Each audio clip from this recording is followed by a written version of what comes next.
ও মা গো মা, হেতে কি কয়? হেতে কি কয় শুনছেন নি? হেতে কয় হা ভোটের বিপক্ষে যে অবস্থান নিব, হেতারে বাঁশের লাঠি হাঁদানি দিয়ে দৌড়াই দিব।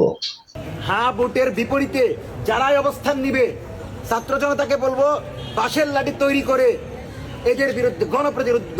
এবার শুনেন আঙ্গ আব্দুল নূর তুষার স্যার কি বলে।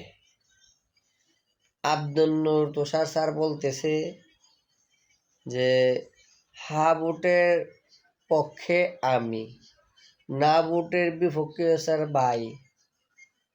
তো আরা দুই ভাই তো সরকারকে ব্যাট দিই, সরকার কিনলেই হা ভোট না ভোটের প্রচারণা চালাইব। হার পক্ষে সরকার কিনলেই প্রচারণা চালাইব।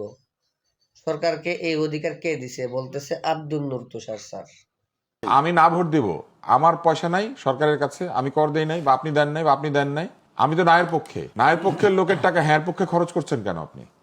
ওখানে যদি 1 টাকা খরচ হয় তাহলে 33 পয়সা করে আমাদের 3 জনের আছে। মনে করেন প্রিন্স ভাই না ভোট দিব, উনি তো বলছে এই ভোট নিয়ে আমার অপ্রয়োজনীয়। তো যিনি অপ্রয়োজনীয় বলছেন, ধরেন আমরা ধরে নিচ্ছি উনি না ভোট দিবে, তাহলে আমরা দুজন যদি হ্যাঁ পক্ষে প্রচারণা চালানোর জন্য সরকার আমাদের পক্ষে চলে আসে, তাহলে সরকার আমাদের দুইজনের পক্ষে আসলো, ওনার পক্ষে থাকলো না। সরকার কি এইভাবে ভাগাভাগি করতে পারে? হ্যাঁ সাথে না যেহেতু আছে, তাহলে না দেওয়ার অধিকারও মানুষের আছে। আপনি কে বলার যে আমি না দিব না হ্যাঁ দিব? গণভোটের পক্ষে প্রচারণা চালানোর দায়িত্ব সরকারের নয়।